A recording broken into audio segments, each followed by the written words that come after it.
Monsieur le Président,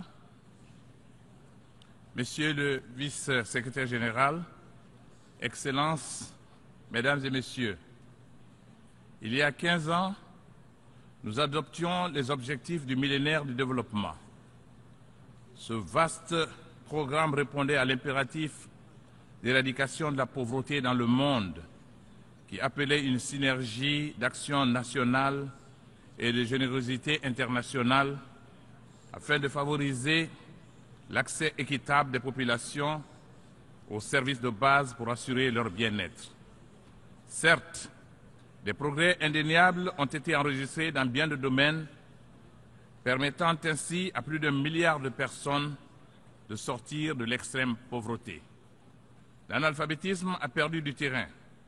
La fourniture en eau, en électricité et en soins médicaux s'est améliorée.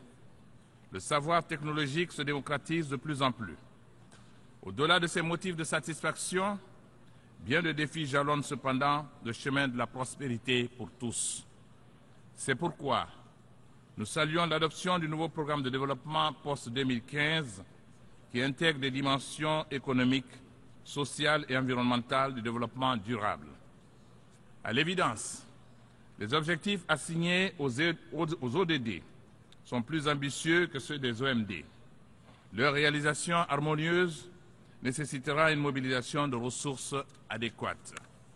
Il nous appartient de nous en approprier par leur insertion dans les plans nationaux de développement dans le cadre d'une participation inclusive de tous les segments de la société. Il va sans dire que nos efforts devront s'appuyer sur des mécanismes de coordination et de suivi de la mise en œuvre des 17 objectifs assignés par le nouvel agenda. Dans cette dynamique, la Guinée s'est déjà engagée à faire de l'autonomisation des femmes et de l'emploi jeune un levier du développement national.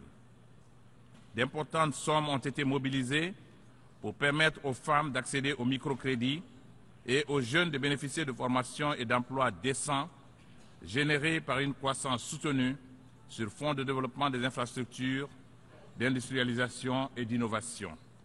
Naturellement, les services de santé dont la fragilité s'est illustrée lors de la gestion de la crise sanitaire Ebola bénéficieront d'une plus grande attention afin d'accroître leur capacité de riposte aux pandémies et de couverture sanitaire des populations.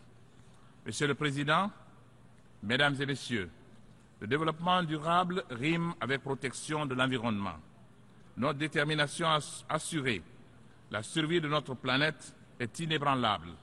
Elle s'affirmera à Paris lors de la COP21 qui unira nos États autour de mesures contraignantes, garantes de l'avenir radieux des générations futures.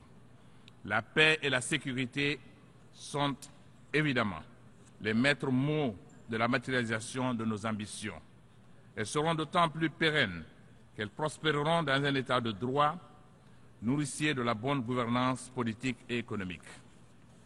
Je voudrais lancer un vibrant appel à la communauté internationale pour que l'élan de générosité et de solidarité qui a manqué aux OMD s'empare des ODD, pour qu'à l'horizon 2030, l'épouvantail de la pauvreté et de ses corollaires ne plane plus au-dessus de nos sociétés.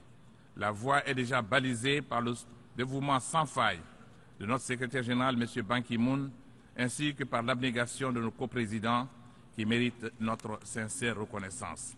Je vous remercie de votre bienveillante attention.